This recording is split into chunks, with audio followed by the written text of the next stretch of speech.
Queridos, é um tempo de obediência, é um tempo de resguardo, é um tempo de prevenção e a prevenção não é falta de fé. A prevenção é apenas um aumento no cuidado. Nós precisamos nos cuidar nesses dias tão difíceis. O Senhor Jesus Cristo fala sobre a sua volta em Mateus 24 e na sua fala, nesse texto, na sua explanação sobre a sua volta, ele diz que nós iríamos ouvir sobre guerras, nós iríamos ouvir sobre rumores de guerras, nós iríamos ouvir sobre pestes, nós iríamos ouvir sobre fome, a maldade do mundo ia aumentar, e de fato nós temos visto tudo isso acontecendo e tudo isso está muito próximo de nós. Mas o que me chama a atenção é que a partir do versículo 36, Jesus Cristo traça um paralelo entre a sua vinda, a sua volta e o dilúvio. E é muito interessante pensar nisso, porque Deus viu um homem que era segundo o seu coração, que era Noé, e Deus deu uma mensagem a esse homem. Deus deu a esse homem uma tarefa, Deus deu a esse homem uma visão, e esse homem começou a dizer com essa sua atitude que algo iria acontecer, que algo da qual ele acreditava, que uma visão que ele havia recebido, que uma ordem que ele havia recebido, ele estava cumprindo e que algo iria acontecer. E Jesus Cristo diz que naquele tempo os homens viviam como se nada fosse acontecer, viviam um dia após o outro, eles deixavam a vida levar eles seguiam o rumo que a vida, que o seu destino dava para eles, mas chegou um momento em que esses homens não puderam mais fazer isso. Chegou um momento em que veio a chuva e as águas subiram e esses homens morreram afogados, homens que por certo não deram ouvidos às palavras de Noé e não deram atenção ao que Noé estava fazendo. E Jesus diz que a sua volta, o seu retorno, seria como nos dias de Noé. Os dias de Noé foram precedidos por algumas coisas. A gente não pode deixar de trazer para a nossa realidade, a gente não pode deixar de trazer uma verdade com relação a alguns detalhes do dilúvio. Apesar de que naquela época não chovia, não caía chuva sobre a terra, é possível que tenha sido perceptível a mudança de temperatura que precedeu o dilúvio. É possível que tenha sido percebido a mudança do clima. É possível que tenha sido percebido o céu se escurecendo e nuvens mais densas sendo formadas no céu. Sinais claros de que a mensagem de Noé era uma verdade, sinais claros de que aquilo que Noé estava fazendo era uma verdade e que muito em breve cairia uma chuva sobre a terra que acabaria com a humanidade, que Deus mesmo criou, que Deus mesmo formou, mas que se perdeu ao longo do caminho e andou de acordo com seus próprios prazeres, andou de acordo com a sua própria vontade, começou a fazer aquilo que o seu coração queria, começou a colocar a si mesmo acima do Senhor Deus. Então Deus envia o dilúvio e apenas Noé e sua família sobrevivem a essa grande tragédia, esse grande julgamento de Deus. Nós temos visto sinais nos nossos dias, sinais da volta do Senhor Jesus. Essa pandemia, não sei se é incompetência humana, não sei se é julgamento de Deus. O vírus não escapa de um laboratório, o vírus não quebra o lugar onde ele está sendo incubado e sai andando, sai correndo com as suas próprias pernas para fugir do laboratório. Isso não acontece. Eu acredito que tenha sido algo permitido por Deus, não para trazer julgamento aos seus filhos, mas para trazer um alerta ao seu povo de que está muito próxima a volta do Senhor Jesus. Nós temos visto sinais. Temos visto sinais no clima, temos visto sinais nos dias, temos visto sinais na política, temos visto sinais nas artes, temos visto sinais em todos os lugares. Os sinais estão nos apontando que a volta do Senhor Jesus está muito próxima. A ciência tem se multiplicado e essa é uma das coisas que os profetas falam no Antigo Testamento, que quando a ciência se multiplicasse estaria muito próxima o retorno, muito próximo à volta do Messias. E Jesus Cristo diz em Mateus capítulo 24, versículo 36, mas a respeito daquele dia, e ora ninguém sabe, nem os anjos do céu, nem o Filho, senão o Pai. Pois como foi nos dias de Noé, também será a vinda do Filho do Homem. Porquanto, assim como nos dias anteriores do dilúvio, comiam e bebiam, casavam e davam-se em casamento, até o dia em que Noé entrou na arca.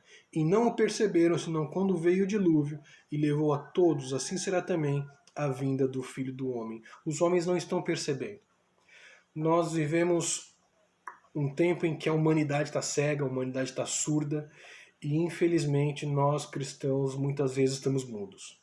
Nós temos perdido um tempo valiosíssimo em debates, em discussões, temos perdido um tempo valiosíssimo tentando colocar a nossa opinião acima de outras, temos perdido um tempo valiosíssimo de questionando se é predestinado, se não é predestinado, se pode fazer tatuagem, se não pode fazer tatuagem, se é salvo, se não é salvo. Meus irmãos, não é tempo de discussão, não é tempo de debate. O tempo agora é outro. O tempo agora é outro. Não é tempo de discutir se haverá milênio, se não haverá milênio. Não há tempo de discutir se Satanás está preso ou se Satanás está solto. O tempo agora é outro.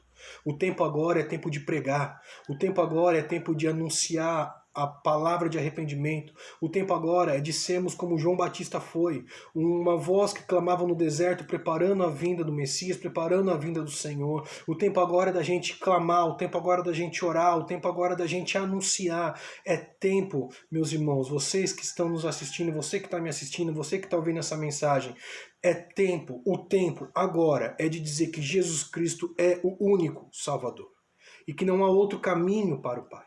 Não há outra verdade que possa nos ser revelada e não há outra vida fora do Senhor Jesus Cristo. Porque assim como ele subiu, diz em Atos 1:10, nós também veremos ele descer. Assim como ele subiu, ele também virá. Assim como ele foi, ele voltará. Meus irmãos, nós precisamos parar de picuinha. A gente precisa nesses dias parar de debate. A gente precisa nesses dias parar de querer se colocar acima do outro. A gente precisa nesses dias parar de querer saber mais do que o outro. E a gente precisa, como igreja de Jesus Cristo, não igreja A, igreja B, igreja C, igreja D, mas como igreja de Jesus Cristo, como noiva do Cordeiro, como filhos de Deus, nós precisamos nos colocar diante dessa população, desse povo que está perdido, precisamos nos colocar diante desse povo que está como ovelha que não tem pastor, e nos colocando diante deles pregar a mensagem do Evangelho, que é poderosa, não importa a maneira como ela é pregada. Hoje ela está sendo transmitida via vídeo, via online, via internet, mas não importa. Se você puder, com mensagens de WhatsApp, com imagens de Instagram, com compartilhamentos em Facebook, não importa como você prega a mensagem, mas pregue a mensagem em todo o tempo. Noé pregou a mensagem da justiça de Deus construindo a arca. Noé pregou a mensagem de que haveria de vir, ou que viria um julgamento da parte de Deus construindo a arca. E muitas pessoas não acreditaram, a humanidade inteira não acreditou. Não foram muitas pessoas que não acreditaram, foi a humanidade toda. Todo ser humano morreu, com exceção daqueles que entraram na arca com Noé. Noé, sua esposa, seus filhos e suas noras. Meus irmãos, muitos vão se perder. Na volta de Jesus Cristo, muitas pessoas infelizmente vão perecer no inferno. Na volta de Jesus Cristo, infelizmente, muitas pessoas não serão salvas. E elas não serão salvas porque elas não merecem. Elas não serão salvas porque nós não anunciamos. Está muito próxima a volta de Jesus Cristo. Está muito próxima a volta de Jesus Cristo. E a minha palavra nessa tarde, nesse dia, é que você seja um proclamador do Evangelho. Você seja um anunciador das boas novas de Jesus Cristo. A minha palavra nesse dia é para que você seja um mensageiro de esperança, um mensageiro da paz. Não somos mensageiros do caos. Não somos mensageiros do desespero. Somos mensageiros do Evangelho de Jesus Cristo. O próprio Cristo diz que haverá um tempo em que nós iríamos ouvir falar de muitas pestes, ouviremos falar de muitas guerras, ouviremos falar de pais contra filhos e filhos contra pais. O próprio Jesus Cristo diz.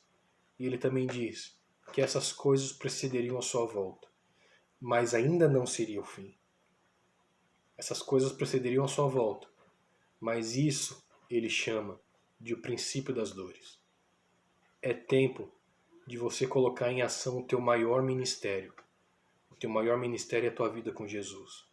Porque se você fracassar na tua vida com Jesus, se você fracassar na tua espiritualidade, se você fracassar no teu relacionamento com Jesus Cristo, a tua família fracassa, o teu emprego fracassa, a tua vida fracassa e você ainda perde a tua salvação.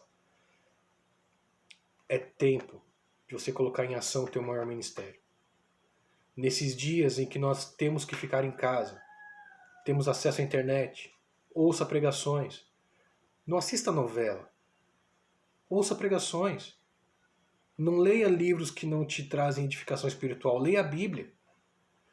Eu sei que muitos de nós gostamos de ver séries, eu gosto de ver séries, mas não perca todo o seu dia assistindo a séries. Faça algo produtivo para a tua vida espiritual, porque a nossa vida aqui é curta e temos toda uma eternidade pela frente. Eu acredito que através da tua vida muitas pessoas serão salvas. E eu acredito que esses dias, esse tempo, é tempo de nos conscientizarmos e é tempo de entendermos que verdadeiramente nós precisamos nos colocar nos nossos lugares, não de debatedores, mas de mensageiros do Evangelho de Jesus Cristo. Você é um Noé nessa geração, você é um Noé nesses dias. Você está construindo uma arca. E o nosso trabalho é, através da mensagem de Jesus Cristo, colocar o maior número de pessoas possível dentro dessa arca. Toda a nossa família, todos os nossos amigos, aqueles que nós verdadeiramente amamos.